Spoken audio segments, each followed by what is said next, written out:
Olá pessoal, nessa aula vamos continuar falando sobre a transformada de Fourier de funções amostradas e vamos iniciar com uma breve recapitulação daquilo que vimos na aula passada. Então, primeiramente, nós definimos a nossa função amostrada, essa f-til, como sendo o produto da nossa função original vezes a nossa função operador de amostragem, que era definida como sendo um trem de deltas de Dirac deslocado nos intervalos de amostragem ΔT. E deduzimos a transformada discreta de Fourier como sendo esse f-til dado por esta somatória. Graficamente, a nossa função amostrada, dada pelo produto da nossa função original vezes o operador amostragem, é representada por esta curva azul, onde nós temos um trem de deltas de Dirac ponderados pelo valor da nossa f de t em cada um desses pontos. Então, como se a área sobre cada um desses deltas de Dirac estivesse ponderado pelo valor da minha função original. De tal forma que se eu integro um certo conjunto desses deltas de Dirac, eu teria um valor aproximado para a área real da nossa função original. Agora vamos ver uma outra propriedade, uma outra característica dessa nossa função amostrada, lembrando de algumas propriedades da transformada de Fourier, da convolução entre funções. Então, relembrando que nós vimos anteriormente que a transformada de Fourier de funções convolvidas é dado pelo produto da transformada de Fourier de cada uma dessas funções, escalado por raiz de 2π. Semelhantemente, o produto de funções, aqui no domínio do tempo, a transformada de Fourier do produto dessas funções, no domínio da frequência, é como se eu tivesse a convolução da transformada de Fourier de cada uma dessas funções. Isso vocês podem verificar, mas o procedimento é muito semelhante ao que fizemos anteriormente. Então, semelhantemente, o que nós temos é que o produto de funções no domínio do tempo seria representado no domínio da frequência como a convolução das duas frequências, das duas funções que estamos trabalhando. E então nós temos que o produto de uma função f vezes uma função g no domínio da frequência seria representado por 1 sobre raiz de 2π, transformada de Fourier da função f, convolvida com a transformada de Fourier da função g. Então, nós temos que a nossa função amostrada, f-til, dado pelo produto da f vezes o nosso operador de amostragem, no domínio da frequência, ele pode ser representado como a convolução da transformada de Fourier da minha função original com a transformada de Fourier do nosso operador de amostragem, vezes 1 sobre raiz de 2π, que é justamente a transformada de Fourier da nossa função amostrada. E lembrando que o nosso operador de amostragem é dado por um trem de deltas de Dirac. Esses deltas de Dirac, eles estão equidistantes. Então, o nosso operador de amostragem, ele representa, sim, uma função periódica e de período ΔT, que é justamente a distância entre esses deltas de Dirac.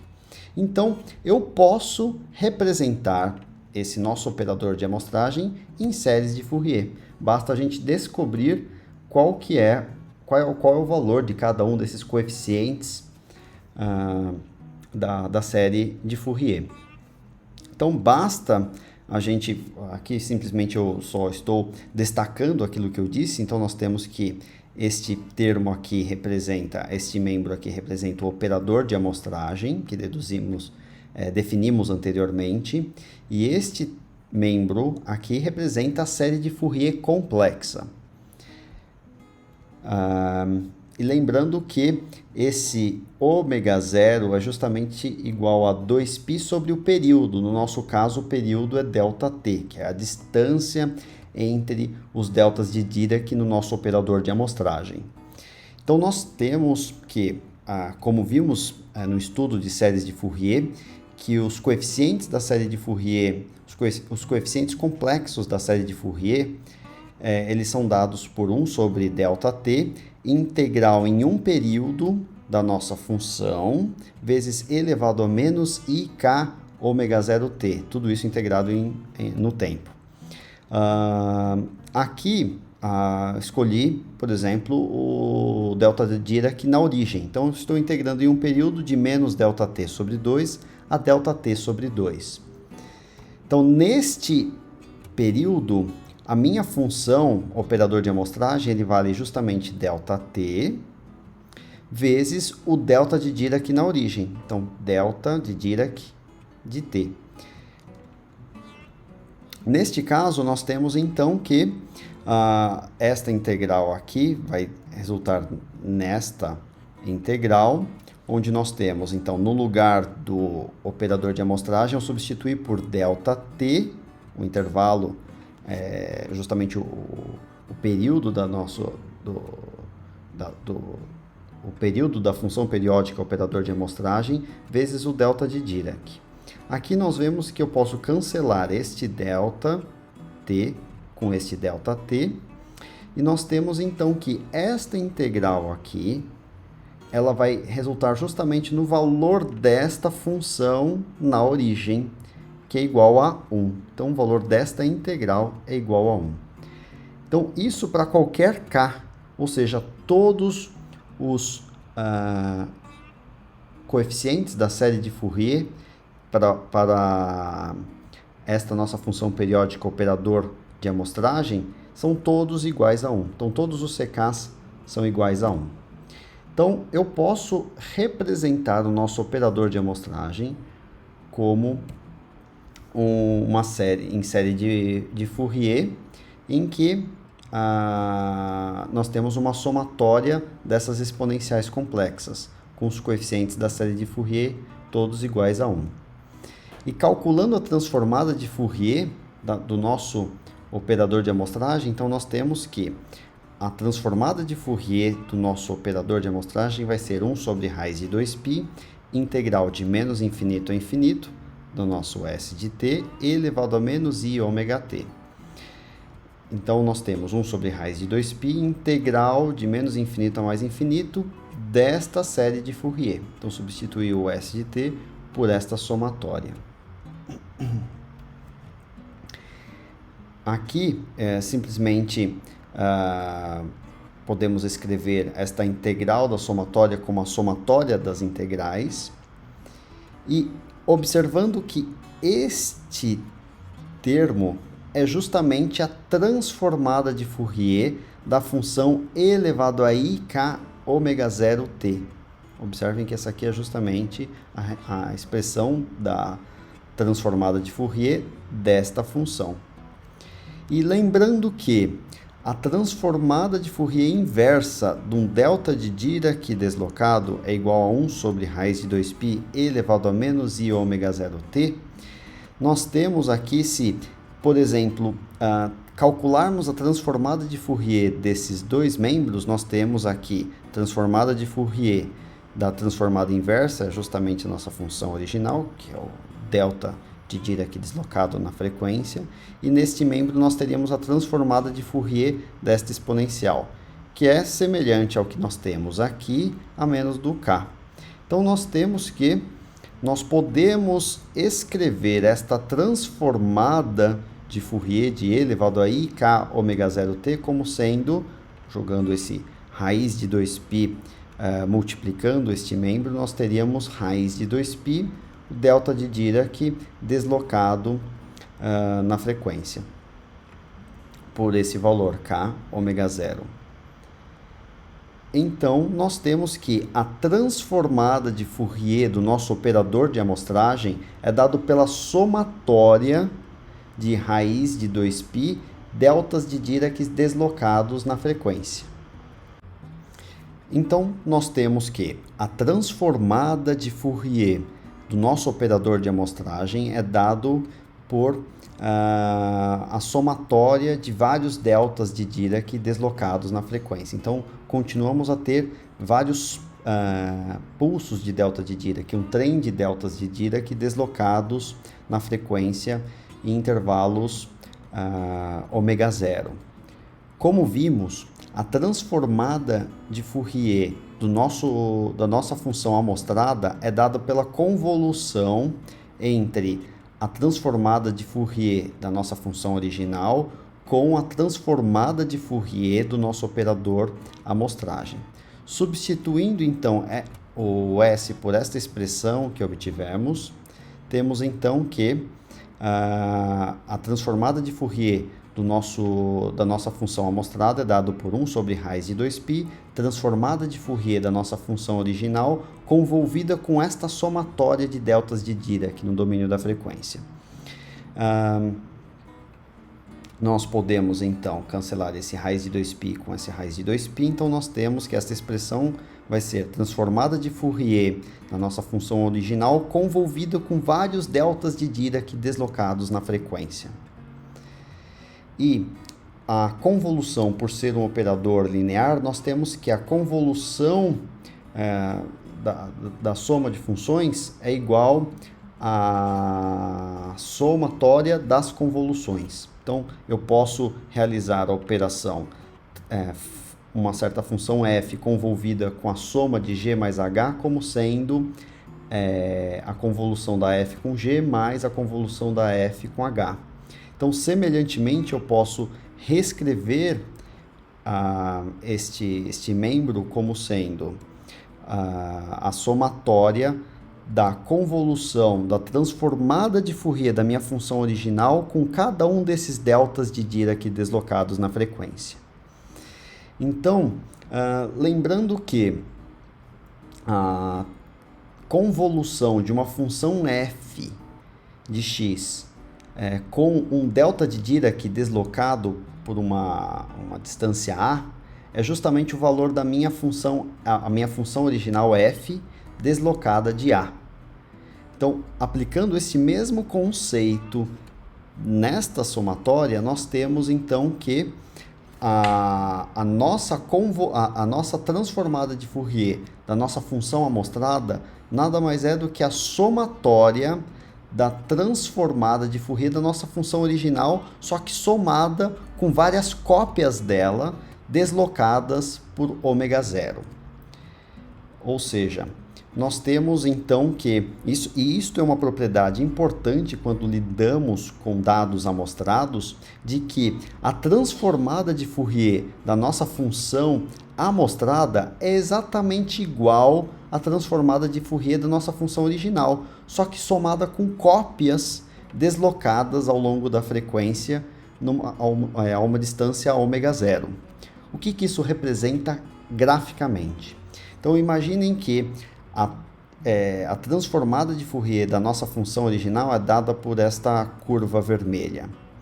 Se nós calcularmos a transformada de Fourier da nossa função amostrada, nós obteríamos exatamente a mesma curva, só que somada com cópias deslocadas ao longo da frequência em intervalos ômega zero. Então, eu teria uma cópia dela em ômega 1 original, mais uma deslocada de ômega zero, depois outra deslocada por 2 ômega zero e outra 3 ômega zero e assim por diante, assim também para valores negativos. Fazendo-se a somatória, nós teríamos que a nossa transformada de Fourier da nossa função amostrada é dada por esta curva azul. Então, o espectro da nossa função amostrada ele é exatamente igual ao espectro da função original, f de t, somado com cópias deslocadas por uma distância ômega zero igual a 2π sobre ΔT. Ou seja, observem que o ômega zero ele é inversamente proporcional ao intervalo de amostragem ΔT. Então, se eu faço uma amostragem em intervalos de tempo cada vez menores, o que acontece é que eu vou discretizar melhor a minha curva, f de t original, e a minha função amostragem eu vou ter mais pontos por unidade de tempo, por exemplo, de tal forma que o meu ômega zero vai crescer, ou seja, se o meu ΔT diminui, o ômega zero aumenta, de tal forma que essas cópias da minha função, quando eu olho no domínio da frequência, essas cópias da transformada de Fourier da função original, elas ficariam cada vez mais distantes umas das outras, de tal forma que a transformada de Fourier da minha função amostrada se aproximaria cada vez mais da minha transformada de Fourier da função original contínua. Então, aqui a gente vê no domínio da frequência o impacto de eu melhorar a amostragem da minha função amostrada, de tal forma que eu consigo representar melhor as frequências que compõem esta minha função. Então, o espectro ficaria muito mais próximo da minha função original. Então, imaginem que, para uma certa função f de t, a transformada de Fourier desta função é tal que, a partir de uma certa frequência ômega, o valor da transformada de Fourier se anule.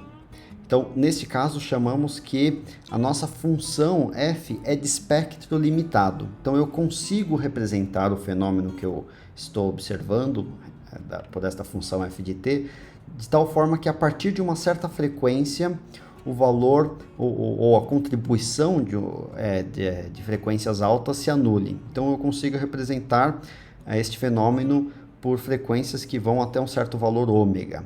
Então, neste caso, a transformada de Fourier da função amostrada, que como vimos é exatamente igual ao valor da transformada de Fourier da função contínua, somada com cópias deslocadas pelo valor ômega zero. Então, neste caso, como a nossa função original ela é de espectro limitado, eu posso encontrar um ΔT tal que o ômega zero, que vai representar a distância entre as cópias da transformada de Fourier, da função original, né? Esse ômega zero ele seja maior que 2 ômega. Assim, não haveria sobreposição entre as cópias das transformadas de Fourier da minha função original. Ou seja, a transformada de Fourier da minha função amostrada no intervalo do espectro limitado é exatamente igual à transformada de Fourier da minha função original. O que é um resultado fantástico, porque eu posso então encontrar um certo valor de ΔT para mostrar uma função contínua. Assim eu terei um número reduzido de valores, eu teria um número finito de valores amostrados de uma função contínua, e mesmo sendo um número limitado de pontos, eu consigo representar exatamente o espectro da minha função original contínua.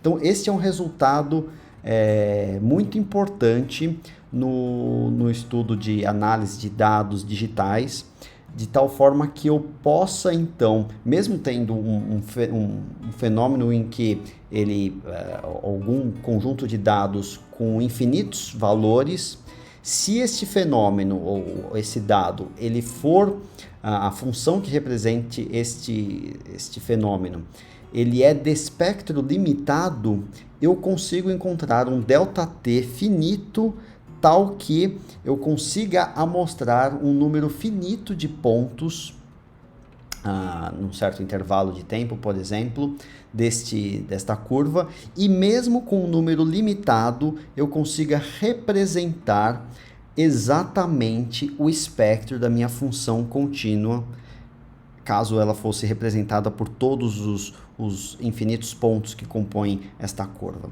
Então, este foi um resultado tremendo, e com esse resultado chegamos no teorema da amostragem de Nyquist-Shannon. Então, nós temos esses dois matemáticos, Harry Nyquist e Claude Shannon, e esse teorema diz que seja uma função f de t uma função de espectro limitado com limite espectral ômega, ou seja, a partir dessa frequência ômega, eu não tenho mais contribuições de frequências mais altas para representar este fenômeno, dado por esta curva f de t, e seja o conjunto de amostras de f de t em intervalos ΔT, com π sobre ΔT maior do que ômega, então a transformada de Fourier da nossa função amostrada vai ser exatamente igual à transformada de Fourier da minha função contínua, com os infinitos pontos, no intervalo de menos π sobre ΔT até π sobre ΔT, onde esse f de ômega é justamente a transformada de Fourier da minha função contínua, enquanto f til aqui de ômega representa a transformada discreta da minha função original. Então, esse aqui é um resultado tremendo que mostra que, nesta situação, se um fenômeno que eu estou estudando ele é de espectro limitado, com limite espectral ômega, então eu posso encontrar um ΔT pequeno o suficiente, tal que, quando eu calculo a transformada de Fourier desta minha função amostrada, ela é exatamente igual à transformada de Fourier da minha função original contínua neste intervalo. Graficamente, podemos ver o teorema de amostragem de Nyquist-Shannon da seguinte forma. Vamos imaginar uma função f de t, tal que a transformada dela, f de ômega, seja de espectro limitado. Então, a nossa função é de espectro limitado, de tal forma que, no domínio da frequência, para frequências acima de ômega, a transformada de Fourier se anule, no valor absoluto. Então, tanto para valores inferiores a menos ômega, quanto valores acima de ômega. Então, neste caso, se nós amostrarmos esta função com o intervalo de amostragem ΔT pequeno o suficiente, tal que π sobre ΔT seja maior do que este ômega, quando eu calculo a transformada de Fourier dessa minha função amostrada, f til, eu teria algo representado graficamente por estas curvas aqui, em que eu tenho a minha função original, a transformada de Fourier da minha função original, somada com cópias deslocadas neste intervalo. E a gente pode ver que para este valor para este intervalo de amostragem ΔT, tal que π sobre ΔT é maior do que ômega, não há sobreposição entre as curvas. Então, neste intervalo aqui, que eu vou chamar de ômega-n, de frequência de Nyquist, que a gente vai ver em detalhes, para este valor aqui, neste intervalo de frequência, a transformada de Fourier da minha função amostrada é exatamente igual à transformada de Fourier da minha função original neste intervalo. Porém, se eu escolher um valor de ΔT muito grande, de tal forma que π sobre ΔT seja menor do que ômega, eu terei sobreposição entre essas cópias na transformada de Fourier da função amostrada, de tal forma que a transformada de Fourier neste intervalo não será exatamente igual à transformada de Fourier da minha função contínua. Então, aqui nós vemos graficamente, no domínio da frequência, o impacto de se modificar o intervalo de amostragem. Com o conceito do teorema de amostragem em mente, agora vamos falar um pouquinho sobre o erro de amostragem, que é quando temos uma amostragem pobre e a gente não representa adequadamente todas as frequências envolvidas em um certo fenômeno. Então vamos imaginar primeiramente duas funções periódicas, uma f de t, dada por cosseno de ômega 1t, e outra g de t, dado por cosseno de ômega 2 de t. E vamos considerar que essas duas funções estão sendo amostradas em intervalos ΔT. Assim, nós temos dois conjuntos de dados, um chamado FK, que é dado por cosseno de ômega 1 K delta T, e outro GK igual a cosseno de ômega 2 K delta T. Estamos assumindo que as frequências são diferentes. Então, nós temos ômega 1 diferente de ômega 2. Aqui só destacando que este K é um número inteiro. Então, nós temos múltiplos do ΔT amostrados dessas funções contínuas. Como ômega 1 e ômega 2 são diferentes, então nós podemos definir um delta ômega, que é a diferença entre as frequências dessas duas oscilações, dessas funções periódicas, tal que ômega 2 pode ser escrito como ômega 1 mais este delta ômega. Assim, nós podemos escrever a nossa GK como sendo cosseno de ômega 2 K delta T igual a cosseno de ômega 1 mais delta ômega K delta T.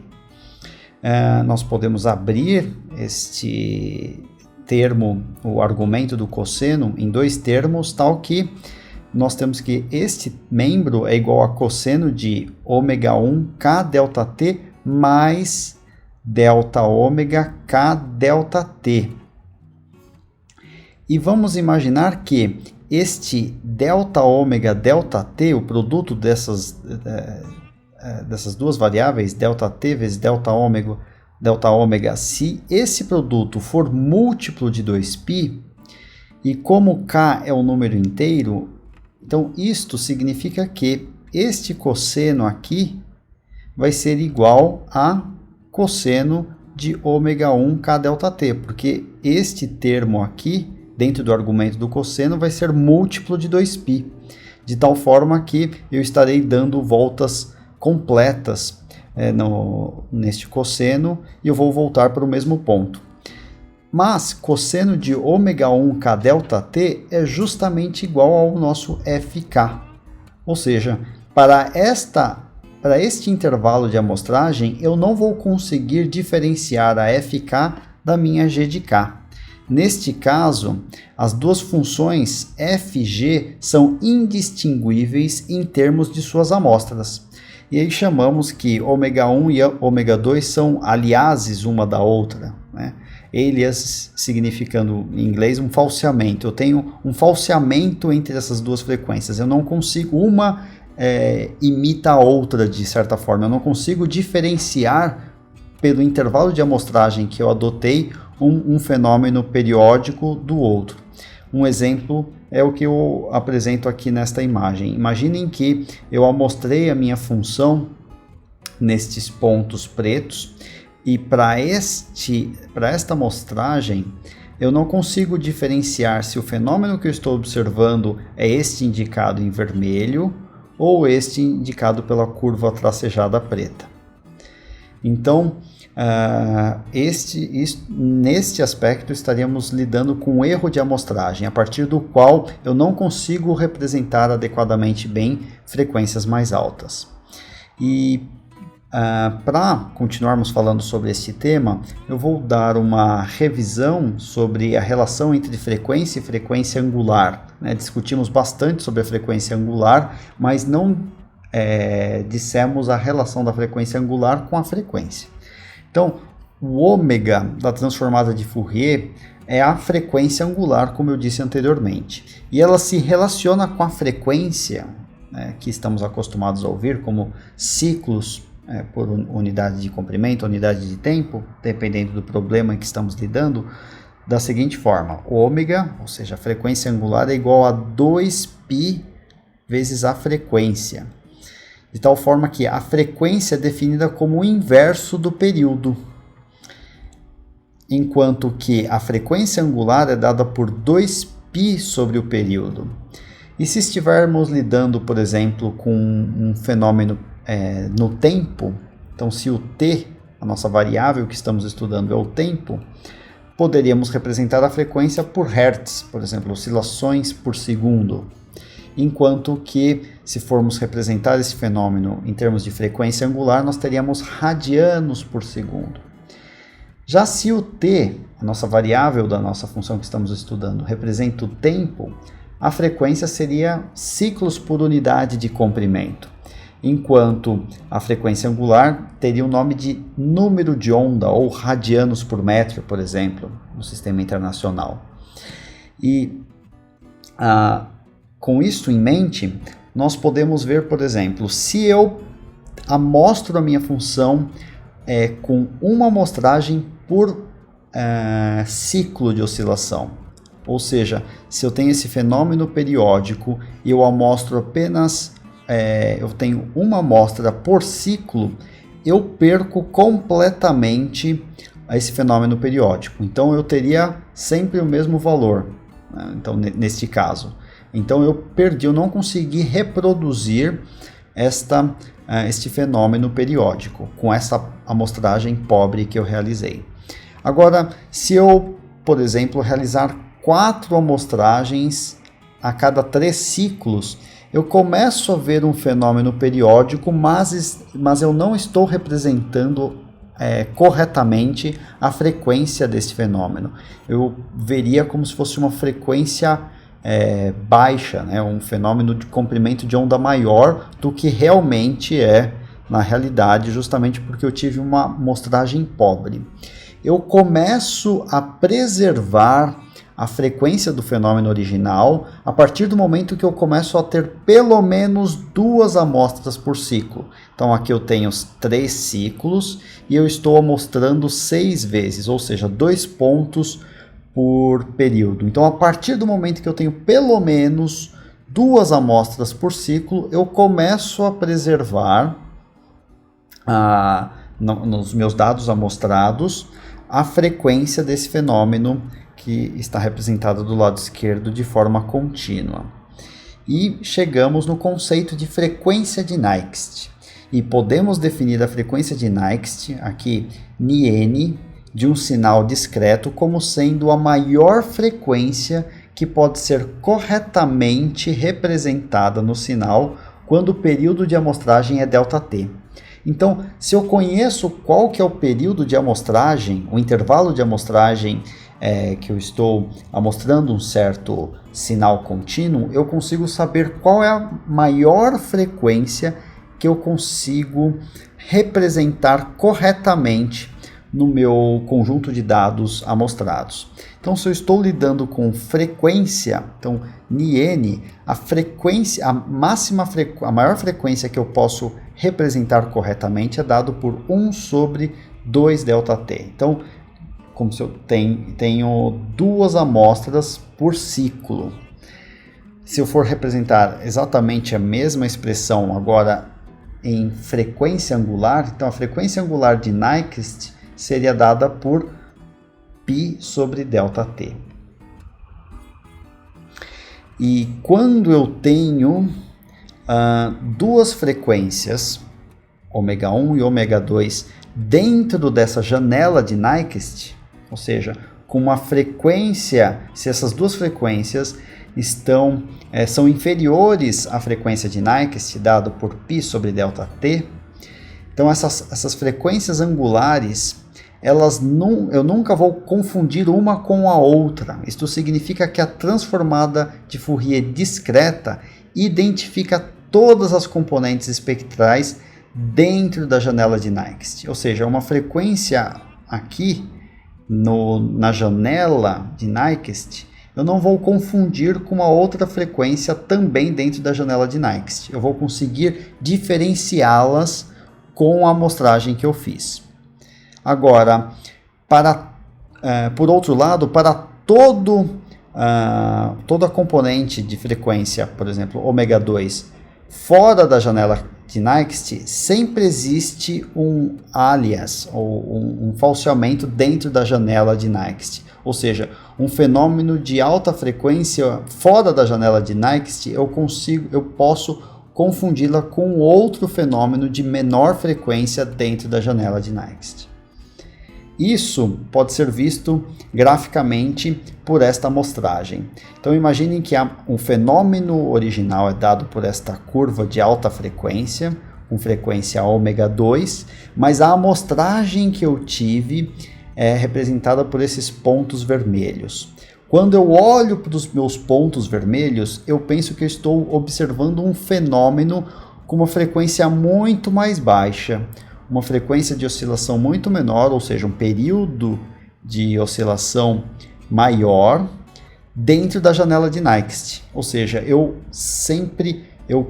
confundo esse fenômeno de alta frequência com um fenômeno de baixa frequência, justamente porque eu adotei uma amostragem pobre, que não consegue representar adequadamente o meu fenômeno periódico. Este problema de falseamento pode ser observado, por exemplo, em fotografias. Na imagem da esquerda eu apresento uma fotografia de uma parede de tijolinhos.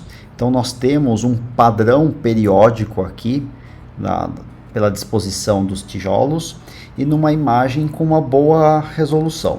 Eu consigo resolver claramente a forma dos tijolos. Agora, na figura da direita, nós temos a mesma imagem, só que com uma amostragem mais pobre, ou seja, eu tenho a mesma imagem, só que com uma resolução pior. Neste caso, eu não consegui representar adequadamente cada pixel e eu não consegui resolver muito bem cada um dos tijolinhos. E nesta imagem, com uma amostragem pobre, formou-se um padrão de falseamento aqui. Observem que apareceu uma feição de longo comprimento de onda, como se a própria parede estivesse ondulada. Mas o fato é que esta feição é um falseamento causada justamente pela pobre amostragem da imagem. Então, este aqui é um exemplo de como o falseamento pode modificar o resultado final, ou um dado digital, no caso uma imagem. Mas isto pode ser válido até para sinais de áudio, por exemplo, e aqui eu estou mostrando no caso de uma fotografia.